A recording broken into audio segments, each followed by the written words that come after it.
नमस्कार, विंध्या टाइम्स में आपका स्वागत है। इस वक्त की बड़ी खबर, मध्य प्रदेश पंचायत चुनाव पर रोक लगती हुई नजर आ रही है। सरकार ने अपनी ओर से रुख साफ कर दिया है, स्पष्ट कर दिया है मध्य प्रदेश सरकार ने, और मध्य प्रदेश पंचायत चुनाव पर रोक लग गई है लगभग, क्योंकि शिवराज कैबिनेट में चुनाव रोके जाने पर कैबिनेट ने सहमति दे दी है।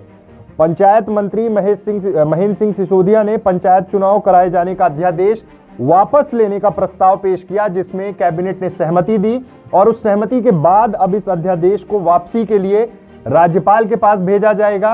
राज्यपाल उसे निर्वाचन आयोग को भेजेंगे और इस तरह से ये चुनाव निरस्त हो सकते हैं, पंचायत चुनाव। आपको बता दें कि जिस तरह से ये पूरा घटनाक्रम हुआ, पहले 2014 की प्रणाली से जो चुनाव होने थे उसका कांग्रेस ने विरोध किया था। सरकार ये अध्यादेश लाई, राज्यपाल से मंजूरी के बाद चुनाव के लिए तैयार हुई। उसके बाद ये पूरा प्रकरण तब से ही शुरू हुआ। फिर हाई कोर्ट के रास्ते सुप्रीम कोर्ट से फिर हाई कोर्ट और फिर सुप्रीम कोर्ट।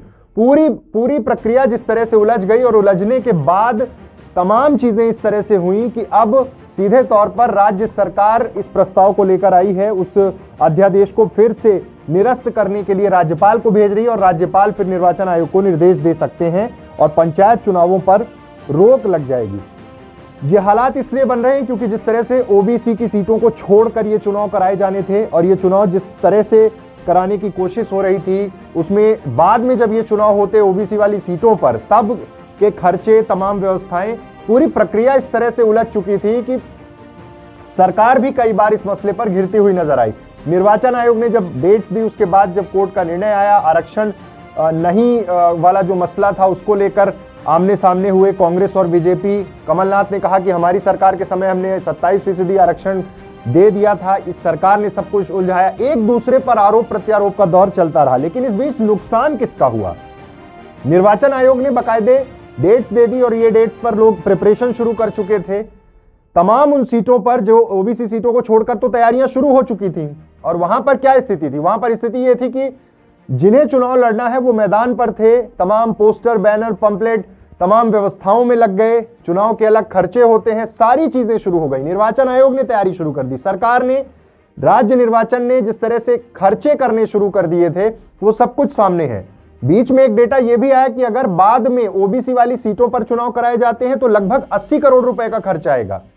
यह खर्च भी तो आम जनता पर ही जाता है, क्योंकि उसी टैक्स के पैसे से सरकार चलती है, निर्वाचन आयोग चलता है।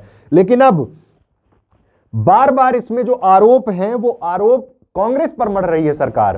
कैबिनेट के बाद भी जो ब्रीफ थी उसमें यह था कि कांग्रेस ने सब कुछ इस तरह से किया, लेकिन सवाल यह है कि जिस रोस्टर रोटेशन की बात हो रही थी, जिसको अप्लाई नहीं किया गया, एक अध्यादेश लाया गया, अब उस अध्यादेश को निरस्त करने के लिए राज्यपाल के पास फिर प्रस्ताव भेजा जा रहा है, और राज्यपाल इसे आगे बढ़ा देंगे। यानी मध्य प्रदेश में पंचायत चुनाव लगभग ये क्लियर हो चुका है कि रद्द हो सकते हैं।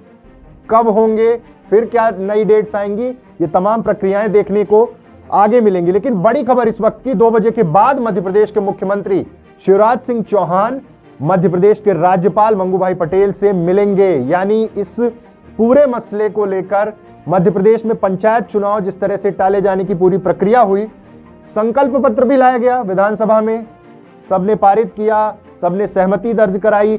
गृह मंत्री नरोत्तम मिश्रा का पिछले दिनों ही बयान था कि जिस तरह से ओमिक्रॉन के मामले बढ़ रहे हैं, जिन राज्यों में पंचायत चुनाव हुए वहां किस तरह से कोरोना के केसेस हुए, उत्तर प्रदेश में हुए थे, सरकार भी भाजपा की ही थी, मध्य प्रदेश में उपचुनाव भी हुए थे, तमाम चीजें थी। बात चुनाव कराने की नहीं है, बात इस पूरी प्रक्रिया की थी। और जिस तरह से सुप्रीम कोर्ट ने कहा था, चाहे तमाम जो नियमों के तहत संवैधानिक जो नियम थे जिनका बार बार हवाला दिया जा रहा था, उन सब चीजों को देखते हुए अब लगभग तस्वीर साफ हो चुकी है। निर्वाचन आयोग के पाले में गेंद है, लेकिन राज्यपाल निर्वाचन आयोग को निर्देश दे सकते हैं कि अगर अध्यादेश वापस हो गया है, जिस अध्यादेश के दम पर ये चुनाव हो रहे थे, अगर वो अध्यादेश वापस हो गया है तो पंचायत चुनाव एक बार फिर से निरस्त हो सकते हैं। अब देखना होगा कि आगे क्या नई तिथियां मिलती हैं, क्या डेट्स मिलती हैं और किस तरह से ये पूरी प्रक्रिया होती है। फिलहाल सरकार एक स्टेप में जाकर ये कहा जाए कि बैकफुट पर है, क्योंकि अगर अध्यादेश वापस लिया गया है और अध्यादेश फिर से राज्यपाल के पास भेजा जा रहा है कि वो इंस्ट्रक्ट करें, वो इसे कैंसिल करें और निर्देश दें, और निर्देश देने के बाद ये पूरी प्रक्रिया रुक जाएगी। और जिन लोगों का इस चुनाव में पैसा भी खर्च हुआ, क्योंकि जिनकी तैयारी चल रही थी, फर्स्ट फेज की वोटिंग करीब थी, उनका क्या होगा और आगे इस मसले पर कोर्ट क्या डिसीजन देता है, ये भी देखना बहुत दिलचस्प होगा। बहुत बहुत धन्यवाद।